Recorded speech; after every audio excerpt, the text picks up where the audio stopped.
J'invite toute personne qui regardera cette vidéo à lui accorder une attention assez particulière. Plusieurs sont ces cas qui n'ont jamais été révélés au grand public. Tout d'abord, je tiens à saluer la bravoure et le courage de cette femme qui a révélé ce acte assez ignoble. Cet incident s'était produit en Afrique, plus précisément au Togo, où cette dame française a effectué un voyage pour des œuvres humanitaires dans une association de la place, mais arrivé, son monde s'écroula. La dame en question s'est retrouvée se faire ver par le directeur de cette association qui lui a fait promettre de ne rien dire, mais surtout de l'épouser et de l'emmener en France. Prise par une peur noire, elle tenait à sa vie et n'a osé rien dire durant les 4 mois qu'elle a passés au Togo. Tout s'est déroulé en 2024, dans le mois d'avril, une histoire qui fait polémique sur la toile actuellement. D'un côté, beaucoup de personnes qui soutiennent cette dame, de l'autre côté, des internautes qui attendent vivement la version de ce directeur d'association qui paraît suspect après avoir supprimé les vidéos de la dame sur le compte Facebook de l'association. Est-ce une vérité? La question se pose réellement. Je vous laisse regarder la vidéo de la dame qui dénonce sa situation de vie et demande justice. Regardez attentivement cette vidéo et je vous rappelle que je ne suis pas détenteur des droits sur l'image. Ce sont des images que j'emprunte. Regardez attentivement. On se capte à la fin, bien évidemment, pour la décortication. Regardez. Il me dit, t'es belle, t'es sexy comme ça, tu m'excites. En une fraction de seconde, il s'approche de moi, il me plaque contre le mur, il me pénètre de force. J'ai crié, mais il n'y a personne autour de toi. Il avait fait son affaire et il sort de la pièce. Il avait à nouveau fermé cette porte d'entrée à clé avec le cadenas. Je me dis, bon, bah, t'es coincée. En deuxième année, du coup, éducatrice spécialisée, je suis allée en stage à l'étranger du mois de janvier 2024 à avril 2024. Et je suis tombée sur une association qui m'a répondu rapidement. Ils m'ont dit que j'allais pouvoir avoir un stage auprès d'enfants en école maternelle, auprès d'enfants en situation de handicap. Donc je me suis dit, bah, ça correspond. Je suis partie en Afrique, au Togo, en stage. Du coup, je prends l'avion, j'arrive à l'aéroport de Lomé. Les membres de l'association m'accueillent. On m'a dit par la suite, monte dans la voiture, on rentre, on va à la maison, tu vas pouvoir te reposer. J'avais une chambre pour moi toute seule et à ma gauche, il y avait la chambre du président de l'association. Et tout autour, en fait, la cour était fermée par un mur d'au moins 3 mètres.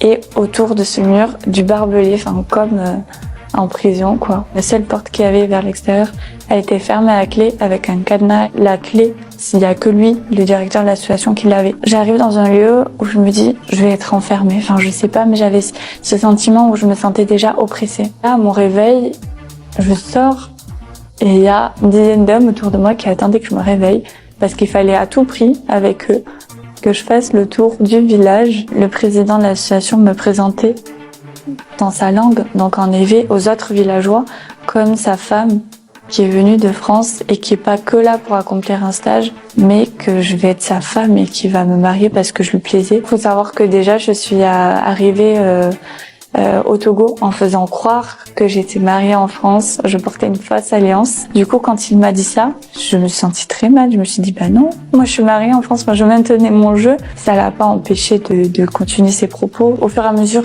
des jours, il était très avenant. Il était quand même très insistant et il était toujours en train de vouloir me prendre en photo à tous les endroits possibles. Et il fallait qu'il apparaisse sur les photos avec moi, comme si nous étions en couple. Il voulait me tenir la main, il voulait me prendre par le bras. Lui me disait que quand j'étais dans la rue, en fait, j'étais pas en sécurité. Les autres personnes extérieures qui me voyaient, les hommes et tout ça, etc., ils pouvaient à tout moment me kidnapper, me faire du mal, m'agresser ou quoi que ce soit. Donc en fait, il fallait que je sois proche de lui. Donc du coup, j'avais peur et je me fais vraiment à lui. J'ai commencé le stage, je travaillais dans cette école. C'était pas longtemps, je crois que c'était de 9h à midi et 3 fois par semaine seulement. Parce que financièrement, l'école n'avait pas le budget pour ouvrir plus. Tout le reste du temps, du coup, j'étais enfermée dans cette chambre dans laquelle j'étais très, très souvent. La plupart du temps, sans réseau, sans wifi, sans rien. Le directeur de l'association prétendait qu'il fallait à tout prix que je me repose parce que j'avais travaillé 2 heures ou 3 heures dans la journée. Je lui disais que pourtant je n'étais pas fatiguée, que pour moi ça allait, je pouvais aller en vadrouille ou je ne sais où il allait avec lui, etc. Il voulait pas, il insistait, il me disait que non, pour ma sécurité c'est mieux que je reste ici. J'avais déjà cette impression Ouais, d'être séquestrée. Comme on n'était que tous les deux seuls, il tentait plein de choses. Il tentait de me prendre dans ses bras, de me dire que je lui plaisais, qu'il me trouvait belle. Mais non, mais pas moi. Je suis amoureuse de mon mari en France, c'est seulement ça. J'ai pas envie que tu me fasses un câlin. Je rentrais du travail un matin et il re-rentre. Et il me dit tiens, je t'ai apporté à manger, etc. J'étais dans ma chambre, j'avais une robe qui arrive jusqu'aux omoplates, pas du tout décolletée, à manches courtes, qui arrive jusqu'à la cheville, enfin pas du tout moulante ou quoi. Et il me dit t'es belle, t'es sexy comme ça, tu m'excites. Et je lui dis bah comme toi, parce que moi là je vais juste manger le repas que tu viens de m'apporter. Il me dit non, bébé, là je peux pas me calmer là. Et il ferme la porte de ma chambre. À clé. Je dis, bah, qu'est-ce que tu fais? Enfin, il fait chaud, il fait 38 degrés, s'il te plaît, ouvre, quoi, fais du courant d'air un minimum. Et il me dit, non, mais là, tu comprends pas, je peux pas me calmer. J'ai dit, bah, va falloir que tu te calmes. Parce que moi, j'ai envie de rien. En une fraction de seconde, il s'approche de moi, il me plaque contre le mur, et il commence à m'embrasser dans le cou. Il me tient d'une force, mais vraiment, j'étais contre le mur, qu'est-ce que je peux faire, quoi? Je sens tout de lui contre moi.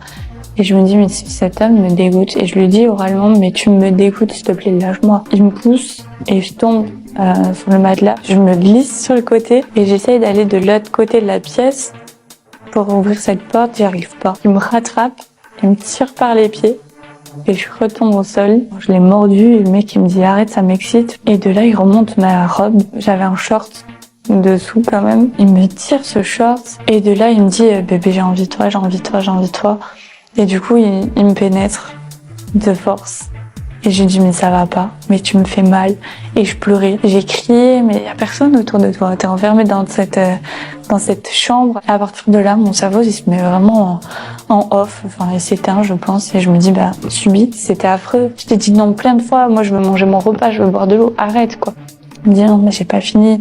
Je vais continuer. Et de là, bah, il continue, il fait ses affaires et ça y est. Un silence qui s'installe. Je l'entends plus gémir. C'était fini, il avait fait son affaire et il sort de la pièce. Il va faire sa douche et de là, je le revois plus. Il était à nouveau parti. Il avait à nouveau fermé cette porte d'entrée à clé avec le cadenas. Et moi, j'étais encore allongée là. Et je me disais, mais oh, ça fait mal, quoi. C'est violent. Je suis allée chercher de l'eau qui avait du puits à côté. Et je me suis rincée autant que je pouvais. Et rincée de là à me gratter tout le corps jusqu'à avoir des griffures sur mon corps tellement que je me frottais, quoi. Enfin, je me sentais sale. J'ai peur. Qu'est-ce qui m'est arrivé? Il abusait de moi alors que c'est censé être la personne qui te protégeait. Là, à tout moment, le mec, il rentre et il fait comme si de rien n'était. Et après quoi? Qu'est-ce qui va se passer? Il va continuer, il va recommencer. Enfin, faut que tu trouves une solution, quoi. Je prends mon téléphone, je regarde ça du réseau, pas d'électricité. Je tente le tout pour le tout. J'essaie d'escalader ce mur, j'y arrive pas, je me blesse. Je m'ouvre le genou et tout, enfin, j'arrive pas du tout. Je me dis, bon, bah, t'es coincé. Et là, le réseau revient. J'essaie de joindre un ami à moi, du coup, de France. Et en fait, je tombe sur sa messagerie, il répond pas. Ah, et je me dis, non, c'était la seule solution que j'avais là, c'était le seul moment, comment je fais, quoi. Et à ce moment-là, il revient. Il me dit, qui tu essaies de joindre, en fait? Et je lui dis, bah, ma famille. Il me dit, non, mais pourquoi? Pour que tu leur dises qu'on s'aime, qu'on va se marier et que ça y est, maintenant on a fait l'amour et que tu vas être ma femme. Je dis, non, pas du tout, en fait, parce que ce que tu m'as fait, c'est très grave et que là, j'en suis malade plus qu'autre chose, en fait. Il me dit, mais jamais tu vas leur dire quoi que ce soit. Et à partir de là, j'étais surveillée sur tous les appels que je pouvais passer, que ce soit avec l'école, avec mon ex-copain de l'époque, avec mes amis, ma famille, quand je tentais de faire quelque chose pour me sauver et qui allait contre ce que lui voulait, c'était les répercussions sexuelles que j'avais. Je pouvais que me taire et essayer dans mon silence de cogiter pour trouver une solution et en attendant subir à nouveau toutes ces agressions. C'est des choses qui se sont reproduites plusieurs fois. Il y a un médecin qui accepte de me prendre et qui me dit, là, madame, il faut que je vous opère en urgence. Je dis, m'opérer. Alors, j'ai une IST. On n'opère pas d'une IST.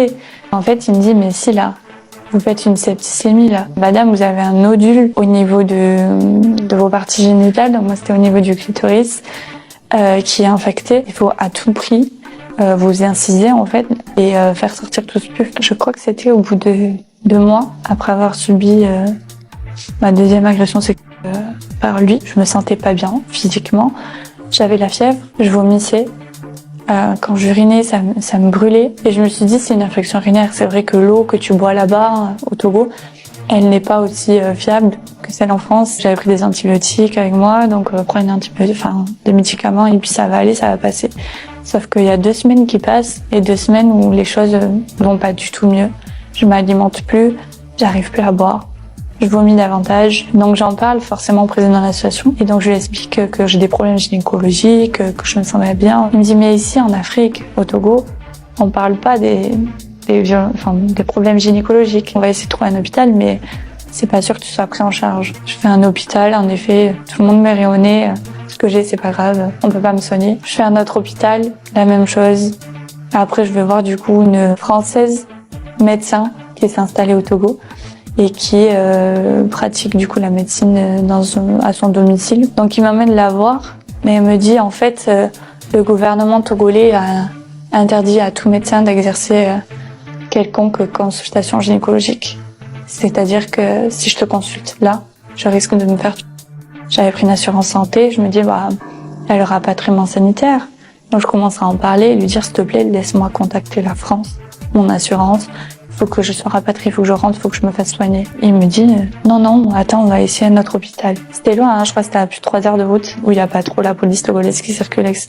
Et là, il y a un médecin qui accepte de me prendre, qui me fait une prise de sang, et qui me dit, oui, voilà, madame, en fait, les résultats sont tombés, vous avez bien une IST. Vous avez la chlamydia, je vous donne un médicament, vous rentrez chez vous, ça va passer. Donc je me dis ok, allez, ça va passer. Du coup je rentre, je prends ces antibiotiques. Au bout de 3 jours, je vois qu'il n'y a pas d'amélioration sur mon état de santé, je me sens pas bien du tout. Une nuit, à 4 heures du matin, j'entends le chant de la mosquée là qui me réveille et qui me dit mais tu peux plus vivre comme ça, c'est plus supportable, la douleur est trop douloureuse. Je vais réveiller donc le président de l'association. Il me dit on prend la moto, on part dans un autre hôpital. Il y a un médecin qui accepte de me prendre et qui me dit là madame, faut que je vous opère en urgence. Je dis m'opérer. Alors j'ai une IST, on n'opère pas d'une IST. Et en fait il me dit mais si là, vous faites une septicémie là, madame vous avez un nodule au niveau de vos parties génitales, donc moi c'était au niveau du clitoris.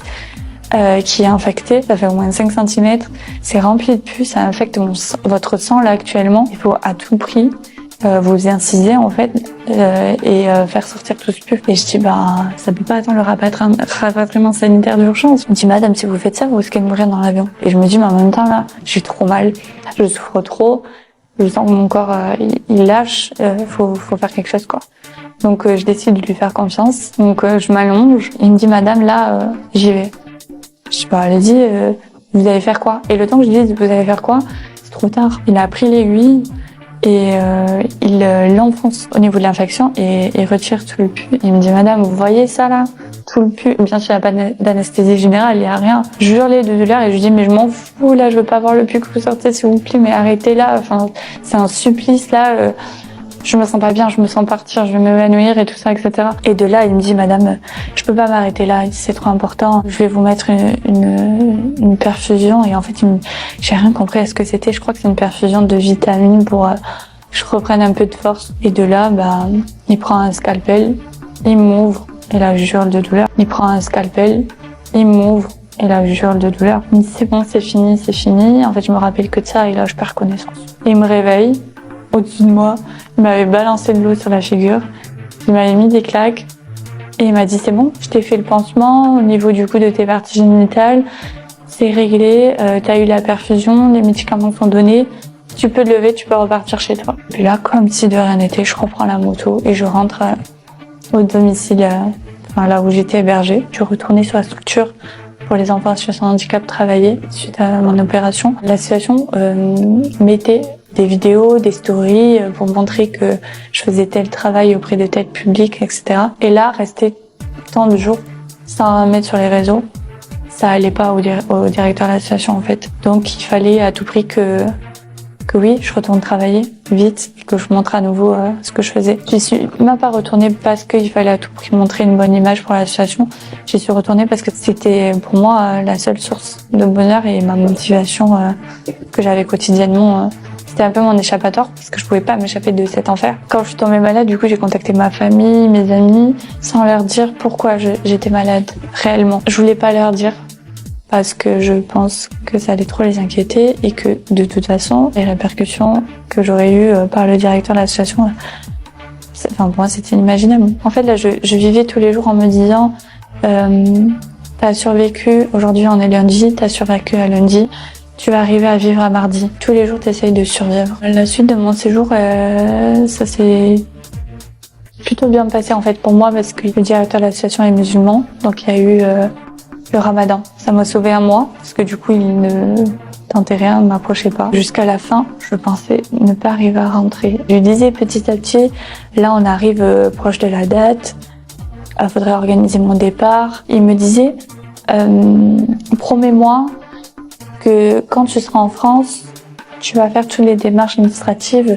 soit pour me faire venir en France, soit pour que tu reviennes, toi, vivre auprès de moi. Et je lui ai promis, parce que c'était la seule solution, pour qu'il me ramène à l'aéroport et que je puisse partir.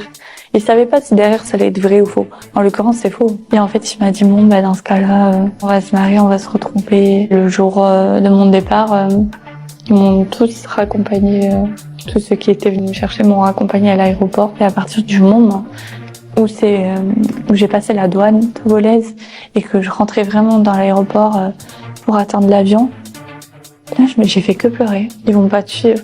Là, t'es libre. T'es toute seule, en fait, pour la première fois et t'es plus en sécurité comme ça, en fait. Si tu arrives en France, moi, j'ai bloqué tous les contacts liés avec l'association et liés avec lui. Je me suis dit, c'est tout ce que t'as vécu. Ça s'est passé au Togo, ça va rester au Togo. Tu vas le mettre de côté, tu vas avancer, tu vas reprendre ta vie, le cours de ta vie, en fait, comme si de rien n'était. J'y suis pas arrivée parce que là, je me suis pris une vague de réalité dans la tête où j'ai dû retourner à l'école. J'ai dû passer mes examens du coup de deuxième année, de fin de deuxième année, et j'ai rencontré du coup tous mes camarades de promo qui m'ont dit alors ton stage à l'étranger comment ça s'est passé, c'était bien, nanana nana. Et en fait à chaque fois qu'il fallait que j'aborde le sujet, bah je pleurais et je me suis dit mais en fait mettre de côté tout ce que t'as vécu c'est pas la solution. Une part de moi est morte là-bas en fait, je suis morte là-bas et maintenant je dois revivre en fait, réapprendre à vivre d'une façon totalement différente parce que mon corps, je me l'approprie plus. Sa vie, je suis détruite, ils m'ont utilisé. C'est guérir en fait de toutes les plaies physiques que j'ai eues, mais aussi psychologique, l'impact que ça a eu. J'ai plein de pertes de mémoire.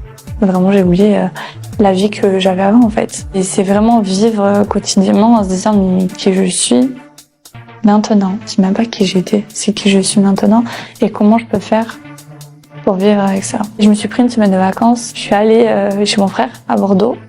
Qui m'a dit tu vas pas bien et de là je me suis effondrée, je lui ai tout dit, mais tout dit, vraiment tout dit, tout ce que j'avais subi. Ma belle-sœur du coup m'a dit faut que tu portes plainte, faut que tu fasses quelque chose, faut que t'en parles, faut pas que tu restes avec ça. Quand je suis rentrée chez moi du coup à Metz dans le Nord, première chose que j'ai fait en arrivant c'est aller à la police et tout déclarer. Ils ont pris mon téléphone pour récupérer du coup toutes les preuves et après en fait la plainte, une fois qu'elle est étudiée en France, il l'envoie à la police togolaise au Togo. Ils sont censés convoquer les agresseurs, enfin l'agresseur lui-même, je veux dire, et les potentiels témoins des agressions. Sauf qu'en fait, la police là-bas, elle est tellement corrompue. Très chers internautes, j'espère que vous avez regardé cette vidéo jusqu'à la fin et vous avez quand même compris l'entièreté de l'histoire. Est-ce que la dame a raison? Pourquoi le directeur de cette association a supprimé la vidéo de la dame sur sa page s'il n'a rien à se reprocher? Dans ces cas,